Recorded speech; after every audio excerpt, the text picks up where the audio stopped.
Hello everyone, welcome to sweet memories. Upcoming రివ్యూలోకి వెళ్ళిపోదాం. Morning అవుతుంది. జగదాత్రి కేదార్ రెడీ అయ్యి కిందికి వచ్చేసరికి కౌశికి కోసం వెయిట్ చేస్తూ ఉంటారు.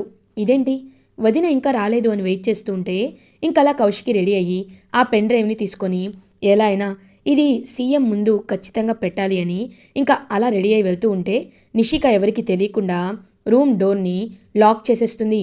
ఒక్కసారిగా ఇంకా నిషిక అయితే హమ్మయ్య, ఇప్పుడు ఇప్పుడు హ్యాపీగా ఉంది, ఇంకా నేను ఎంతో హ్యాపీగా ఉండొచ్చు అని కిందకి వెళ్తూ ఉంటే అప్పటికే అక్కడ కౌశికి ఉంటుంది. ఒక్కసారిగా నిషిక అయితే షాక్ అయిపోతుంది. ఇదేంటి నేను చూస్తుంది నిజమేనా? ఆల్రెడీ నిషిక కౌశికి వదిన ఎక్కడ ఉండడం ఏంటి అని షాక్లో అయితే ఉండిపోతుంది. అలా నిషిక వెంటనే అక్కడికి జగదాత్రి కేదార్ వస్తారు. ఫ్లాష్ బ్యాక్లోకి వెళ్తారు. ఎప్పుడైతే వీళ్ళు ఈ ప్లాన్ వేసుకున్నారో అదంతా జగదాత్రి అండ్ కేదార్ వింటారనమాట. విని ఎలా అయినా రేపు కౌశికి వదినని వాళ్ళకంటే ముందే ఇలా చేయాలి అని గట్టిగా ఫిక్స్ అవుతారు. ఫిక్స్ అయ్యి వదిన మీరు రెడీ అయ్యారా, త్వరగా రండి అని ముందే బయటికి తీసుకొచ్చేస్తారు. సో అలా అన్నమాట. ఇంకా తప్పించుకుంటారు. కౌశికికి ఈ విషయాలేం తెలీదు. వెంటనే జగదాత్రి నిషిక దగ్గరికి వస్తుంది. ఏంటే అలా చూస్తున్నాను నా వైపు అని అడుగుతుంది. ఒక్కటి కొడుతుంది నిషిక అని జగదాత్రి. ఒక్కసారిగా షాక్ అయిపోతారనమాట. వెంటనే నిషిక ఏయ్ ఎందుకే ఎందుకు నన్ను కొడుతున్నావు అని అడుగుతారు. కొట్టాలా లేకపోతే చంపాలా? ఏం చేస్తున్నావు నువ్వు? ఏం చేస్తున్నావు నిషి? నీ ప్రాణాల కోసం కౌశికి వదిన ప్రాణాలని రిస్క్లో పెట్టాలనుకుంటున్నావా? కౌశికి వదినకి ఉన్న అంత అంత గుడ్ విల్ని పేరుని తీసేయాలనుకుంటున్నావా? చూడు నిషి, ఇలాంటి ప్రయత్నం ఈసారి చేసావు కాబట్టి నిన్ను కేవలం కొట్టి వదిలేస్తున్నాను. కానీ ఇంకొకసారి ఇలాంటి ప్రయత్నాలు కానీ కౌశికి వదిన పరువు తీయాలనుకున్నా, కౌశికి వదిన జోలికి వచ్చినా నేను ఏం చేస్తానో నాకే తెలీదు, గుర్తు పెట్టుకో అని ఇంకా అలా గట్టిగా చెయ్యి మెలితిప్పి నిషికకి చెప్పి అలా అక్కడి నుండి వెళ్ళిపోతుంది జగదాత్రి. ఇంకా షాక్లో ఉండిపోతుంది నిషిక. నేను ఎంత చెప్పినా దీనికి మాత్రం ధైర్యంగానే ఉంటుంది. ఒకప్పుడు ఎలా ఉండేది, ఇప్పుడు ఎలా ఉంటుంది? ఎలా అయినా దీన్ని ఏదో ఒకలా ఇరికిచ్చాలి, ఈ ఇంట్లో నుండి దీని పొగరు దించి బయటికి పంపించాలి అని నిషిక కోపంతో రగిలిపోతుంటే వైజయంతి అమ్మి ఏంది ఆ జగదాత్రికి కాస్త కోటింగ్ ఇవ్వలేకపోయావా అని అడుగుతుంది. అదే నాకు 2 దోశలేసింది, ఇప్పుడు నేను వెళ్ళి దానికి కోటింగ్ ఇవ్వాలా అని అంటుంది. అంటే నిన్ను కొట్టిందా? కొడుతుంటే చూస్తూ ఊరుకున్నావా అని అడుగుతారు. మరేం చేస్తాం, తన దగ్గర సాక్ష్యాలున్నాయి. మనం వదినని లాక్ చేయాలనుకున్న విషయం ముందే తెలుసుకొని వదినని తీసుకువెళ్ళిపోయింది. అలాంటప్పుడు ఏం చేస్తాం అని అంటుంది. అది నిజమే, సరే నువ్వేం కంగారు పడదులే. ఇది ఇలా ఉండగా జగదాత్రి కేదార్ అలా ఇంకా కౌశికి వెనకాలే వచ్చి వదిన మేము బయలుదేరుతాం, మాకు కొన్ని పనులున్నాయని చెప్పి ఇంకా అలా బయలుదేరి వెళ్తూ ఉంటారు. అప్పుడే కరెక్ట్గా ఇంకా అలా మీరు కూడా రావచ్చు కదా అని అడుగుతారు. లేదు వదిన మాకు పనుంది మీరు వెళ్ళండి అని ఇంకా వెంటనే అలా తన్నైతే పంపించేస్తారు. సో ఇంకా కౌశికి అలా బయలుదేరుతూ ఉంటే అప్పుడే కరెక్ట్గా మీనన్ మనుషులు కౌశికి ఉన్న దారిని అడ్డుకుంటారు. అటువైపు సీఎంని కూడా అడ్డగిస్తాడు. ఇంకా ఇద్దరు, ఇటువైపు కౌశికి అటువైపు సీఎం, ఇద్దరిని అడ్డగిచ్చి ఇద్దరిలో ఒకరు అటెండ్ అవ్వకపోయినా అక్కడ ఇంటర్వ్యూ ఆగిపోతుంది కదా అని ప్లాన్ వేసేసరికి ఆ ప్లాన్ని తిప్పి కొట్టడానికి ఆడ సింహంలా వస్తుంది జగదాత్రి అలియాస్ జేడి. ఇంకా అలా జగదాత్రి అలియాస్ జేడి అయితే మీనన్ దగ్గరికి వస్తుంది. ఏంటి మీనన్, తెలివితేటలు నీకు మాత్రమే ఉన్నాయా? మాకు కూడా ఉన్నాయి. ఇప్పుడు నువ్వు కౌశికి వదినని చంపాలనుకుంటున్నావు కదా కౌశికి గారిని, అయితే ఒక్కసారి నీ రైట్ సైడ్ చూడు అని అంటుంది. రైట్ సైడ్ చూసేసరికి అక్కడ ఒక కెమెరా ఉంటుంది. లెఫ్ట్ సైడ్ చూడు అని అంటుంది. లెఫ్ట్ సైడ్ చూసేసరికి కొంతమంది మీడియా వాళ్ళు అప్పుడే అక్కడికి వచ్చుంటారు. నాకు తెలుసు నువ్వు కౌశికి గారిని ఏదో ఒక నిర్మానుష్యమైన ప్లేస్లోనే అటాక్ చేస్తావని, అందుకే నువ్వు అటాక్ చెయ్యనివ్వకుండా 3, 2, 1 అననేలోపు ఇంకా కౌశికి ఉన్న ప్లేస్కి మీడియా వాళ్ళందరూ వచ్చేస్తారు. మీడియా వాళ్ళందరి ముందు గర్వంగా తల పైకెత్తుకొని నించుంటుంది కౌశికి. ఇంకా వెంటనే మీడియా వాళ్ళందరూ మీనన్ అనే పేరుని ఎప్పుడూ వినడమే తప్ప చూసింది ఎప్పుడూ లేదు. ఈ మీనన్ మీదే ఎన్నో ఎన్నో కంప్లైంట్స్ ఉన్నాయి. మీనన్ అంటే ఒక టైప్ ఆఫ్ రౌడీ గ్యాంగ్స్టర్ అనే చెప్పుకోవచ్చు అని చెప్పి ఇంకా మీనన్ని అందరు చూపిస్తూ ఉంటే చాలా అంటే చాలా కోపం వస్తుంది మీనన్కి. ఇంకా అక్కడి నుండి పరుగులు పెడుతూ వెళ్ళిపోతూ ఉంటాడు మీనన్.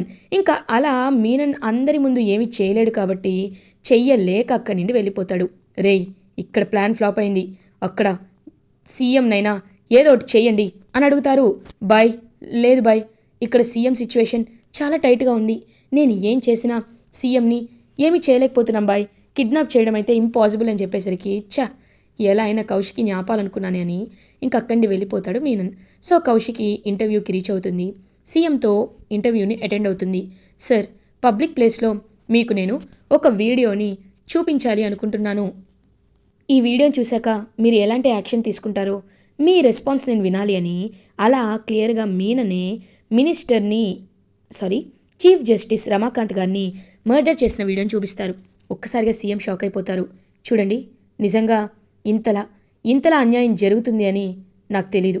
కానీ ఒక్కటి మాత్రం నిజం కౌశికి, నేను నీకు మాటిస్తున్నాను. ఎలా అయినా వీళ్ళని వెతికి పట్టుకొని ఎలా అయినా మిమ్మల్ని న్యాయం జరిగేలా చేస్తాను. రమాకాంత్ గారి ఆత్మకి శాంతి కలగాలి అంటే మీనన్ని వెతికి పట్టుకోవాలి. మీనన్ ఎక్కడున్నాడో పోలీస్ ఫోర్స్కి నేను ఇన్స్ట్రక్షన్స్ ఇస్తాను. ఖచ్చితంగా వాడిని ఇంకొక నెల రోజుల్లో పట్టుకోమని చెప్తాను. ఇది పబ్లిక్గా నేను చేస్తున్న ప్రామిస్ అని ఇంకా మినిస్టర్ గారు చెప్పడంతో అలా ఎంతో అంటే ఎంతో హ్యాపీగా ఫీల్ అవుతారు సీఎం మాటలకి ఫ్యామిలీ మెంబర్స్ అందరూ, మన స్టేట్ అందరూ. సో కౌశికి చాలా హ్యాపీగా అక్కడి వెళ్తుంది. మీనన్ ఇదంతా న్యూస్లో విని ఇప్పుడు నేను దొరికితే ఖచ్చితంగా నన్ను చంపేస్తారు, కాబట్టి నేను బయలుదేరాలి అని అలా యాప్స్కాన్లోకి అంటే ఎగ్జైల్ అజ్ఞాతవాసంలోకి వెళ్ళిపోతాడు మీనన్. ఇంకా కొన్ని చిన్న చిన్న వేషాలు వేసుకొని భయంగా తిరుగుతూ ఉంటాడు. జేడీ, ఇదంతా నీ వల్లే ఇప్పుడు నేను కనీసం సిటీలో దర్జాగా తిరగకుండా ఒక పనివాడిలా వేషాలు వేసుకొని తిరగాల్సి వస్తుంది. నీ వల్ల నేను నా దందా మొత్తం ఆపేసి ఇప్పుడు మారు వేషంలో తిరగాల్సి వస్తుంది. దీనంతటికి కారణం నువ్వే కదా. నిన్ను ఖచ్చితంగా చంపుతా. కానీ చంపే కంటే ముందు నువ్వు ఎవరు అనే నిజం తెలుసుకొనే చంపుతా అని గట్టిగా ఫిక్స్ అవుతాడు మీనన్. జేడీ మాటల్ని మళ్ళీ గుర్తు చేసుకుంటాడు మీనన్. నీ వల్ల నేను ఒక విలువైన మనిషిని పోగొట్టుకున్నాను, ఒక విలువైన వస్తువుని విలువైన వాటిని పోగొట్టుకున్నాను అనే మాటలు కానీ, అండ్ దాని తర్వాత మన రైవల్రీ మొదలైందే చావుతో అన్న మాటల్ని కానీ మొత్తం గుర్తు చేసుకుంటాడనమాట మీనన్. అంటే నేను ఎవరిని చంపానో వాళ్ళ తరపే ఈ జేడీ. ఖచ్చితంగా నేను బయటకి అంతా తీసి ఎలా అయినా అసలు జేడీ వెనక ఉన్న మొహం ఎవరిదో నేను కనిపెట్టి తీరుతాను అని గట్టిగా పంతం పట్టి ఫిక్స్ అయిపోతాడు మీనన్. ఇది ఇలా ఉండగా ఫ్యామిలీ మెంబర్స్ అందరూ హ్యాపీగా ఉంటారు.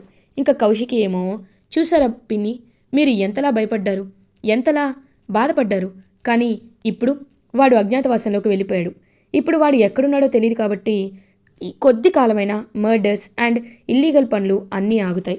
నిజంగా నాకు చాలా అంటే చాలా హ్యాపీగా ఉంది అని ఇంకా ఫ్యామిలీ మెంబర్స్ అందరూ చాలా హ్యాపీనెస్ని ఎక్స్ప్రెస్ చేస్తూ ఉంటారు. ఇదంతా మన దేవుడి దయే అని జగదాత్రి అంటుంది. ఇప్పుడు శివరాత్రి వస్తుంది కదా, కాబట్టి శివరాత్రికి సంబంధించిన అన్ని పూజలు మన ఇంట్లోనే చేద్దామని ఇంకా అలా శివరాత్రిని అయితే కండక్ట్ చేస్తారు కౌశికి అండ్ ఫ్యామిలీ. అప్పుడే ఇంకా జగదాత్రి కేదార్ దగ్గరికి అలా కౌశికి వస్తుంది. వచ్చి చూస్తూ ఉంటుంది. వదిన, నాతో ఏదైనా మాట్లాడాలా అని అడుగుతారు. జగదాత్రి, నాకు తెలుసు మీరు ఫ్యామిలీ కోసం ఎంత దూరమైనా వెళ్తారు కదా అని అంటారు. అంటే వదిన, మీరు దేని గురించి మాట్లాడుతున్నారు అని అడుగుతుంది. దాత్రి, నిషిక అండ్ యువరాజ్ నన్ను ట్రాప్ చేసి ఖచ్చితంగా నన్ను బంధించాలని, నన్ను వాళ్ళు ఖచ్చితంగా లాక్ చేసి మీనన్కి సాక్ష్యం అందించాలనుకున్నారని నాకు తెలిసిపోయింది. కానీ ఒకటి మాత్రం నిజం, మీకు న్యాయం వైపే ఉంటారని కూడా నాకు తెలుసు. ఇంత అభిమానం, ఇంత ధైర్యం, ఒక్కొక్కసారి చూస్తే నువ్వు దేనికైనా భయపడే అమ్మాయిలా కనబడతావు, కానీ ఒక్కొక్కసారి నీలో ఎంతో ధైర్యం కనబడుతుంది. నేను ఇవాళ తెలుసుకున్న విషయం ఏంటి అంటే, ఇన్ని రోజులు వంటింటి కుందేళ్ళ ఒక సాదా సీదా టీచర్గా ఉన్న జగదాత్రినే జేడీ అని అనేసరికి ఒక్కసారిగా ఇంకా జేడీ కేడీ జగదాత్రి కేదార్ షాక్లో ఉండిపోతారు. వదిన, ఏం మాట్లాడుతున్నారు మీరు అని. వద్దు దాత్రి, వద్దు, ఇంకా నా దగ్గర నిజాన్ని దాచిపెట్టాలి అని అనుకోవద్దు.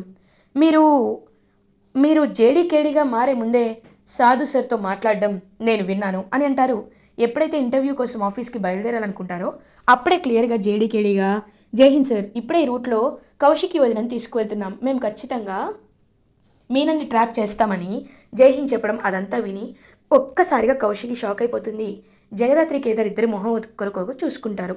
చూడండి, ఒకటి చెప్తున్నాను, మీరు ఎందుకు ఈ ఐడెంటిటీని దాచిపెట్టారో తెలీదు, కానీ మీకు సెల్యూట్ చేస్తున్నాను. ఈ విషయాన్ని ఇప్పుడే ఫ్యామిలీ మెంబర్స్తో చెప్తాను అంటారు. వద్దు వదిన, వద్దు. మేము మా ఐడెంటిటీని రివీల్ చేసి అందరికీ రిస్క్ ఇవ్వాలని అనుకోవటం లేదు.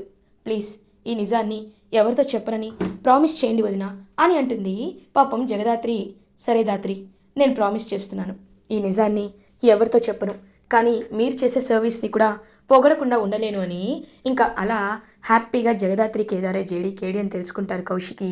అండ్ రేపు శివరాత్రి కాబట్టి అన్ని ఏర్పాట్లు చేసుకోవాలని హ్యాపీగా ఫ్యామిలీ మెంబర్స్ అందరూ ఫిక్స్ అవుతారు. ఇది ఇలా ఉండగా నెక్స్ట్ డే మార్నింగ్ అవుతుంది. జగదాత్రి వాళ్ళ ఇంట్లో శివరాత్రి వేడుకలు అయితే స్టార్ట్ అయిపోతాయి.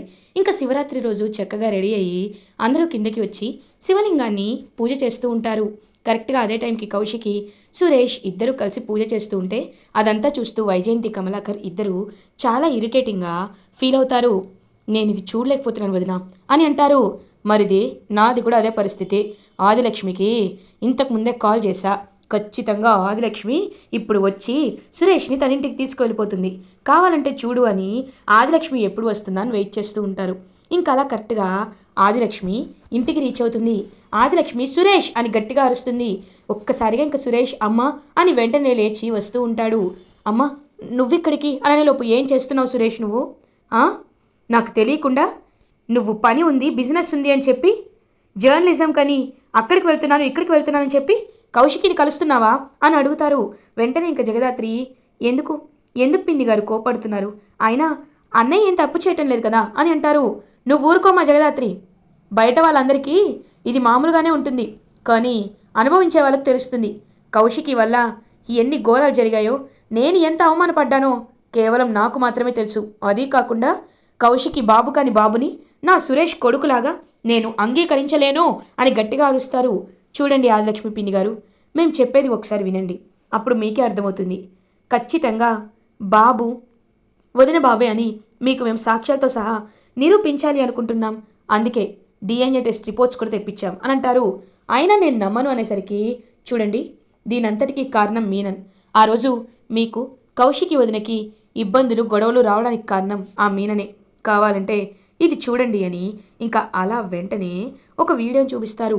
ఆ వీడియోలో క్లియర్గా ఆదిలక్ష్మి అరెస్ట్ అవ్వడానికి కారణం, కౌశికిని తప్పుగా అర్థం చేసుకోవడానికి కారణం మీనన్ అని ఎంతో క్లియర్గా ఉంటుంది. ఒక్కసారిగా షాక్ అయిపోతుంది ఆదిలక్ష్మి. వైజయంతి వాళ్ళు అయ్యో ఏంటి ఇలా జరిగింది అని ఇరిటేటింగ్గా ఫీల్ అవుతారు. వెంటనే కౌశికి దగ్గరికి ఆదిలక్ష్మి వచ్చి, అమ్మ కౌశికి, నేను నిన్ను చాలా తప్పుగా అర్థం చేసుకున్నాను, నన్ను క్షమించమ్మా అని అంటారు. అత్తయ్య మీరు పెద్దవారు, మీరు నన్ను అపార్థం చేసుకున్నా ఎప్పటికైనా మీరు నన్ను నమ్ముతారు అనే నేను మనస్ఫూర్తిగా కోరుకున్నాను. ఇప్పుడు మీరు మారిపోయారు, చాలు. ఎప్పుడు కీర్తి నన్ను నాన్న ఎప్పుడు వస్తారు అని అడుగుతూ ఉండేది, ఇప్పుడు దానికి సమాధానం దొరికింది అని నేను అనుకుంటున్నాను అని అంటారు. ఖచ్చితంగా నువ్వు నువ్వు సంతోషంగా ఉండాలి, నువ్వు నా అబ్బాయి సురేష్ ఇద్దరు హ్యాపీగా ఉండాలి, నేను వెళ్ళిపోతున్నాను అని అంటారు. అమ్మ నువ్వు లేకుండా నేను ఎలా ఉంటాను? కౌశికి మనం మన ఇంటికి వెళ్దాం అని అంటారు. చూడు సురేష్, నా బిజినెస్ ఇక్కడే ఉంది, నాకు సంబంధించిన వాళ్ళందరూ కూడా ఇక్కడే ఉన్నారు, మనం ఇక్కడ ఉంటేనే అందరికంటే ఎక్కువగా మనకి బెనిఫిట్ ఉంటుంది, కాబట్టి ఆదిలక్ష్మి అత్తయ్య గారు కూడా మన ఇంట్లోనే ఉంటే తప్పేముంది అని అంటారు. కానీ అని అనేలోపు, ఏం పర్లేదు, నేనున్నాను కదా, నేను మిమ్మల్ని చూసుకుంటాను అత్తయ్య, మీ బాధ్యత నాది అని ఇంక వెంటనే అలా ఆదిలక్ష్మిని ఇంట్లోనే ఉండిపోమని చెప్తారు. ఆదిలక్ష్మి కూడా కౌశికిది ఎలాంటి తప్పు లేదు అని తెలుసుకొని ఇంకా ఆదిలక్ష్మి హ్యాపీగా కౌశికి వాళ్ళ బాబుని చూసుకుంటూ ఇంట్లో ఉంటుంది. అదంతా చూస్తూ చాలా ఇరిటేటింగ్గా ఫీల్ అవుతారు వైజయంతి, నిషిక అండ్ కమలాకర్. ఇలా ఎపిసోడ్ ఎండ్ అవుతుంది. ఫర్దర్ ఎపిసోడ్ రివ్యూస్ ముందుగా మీకు కావాలి అనుకుంటే మా ఛానల్ని సబ్స్క్రైబ్ చేసుకోండి. Thanks for watching.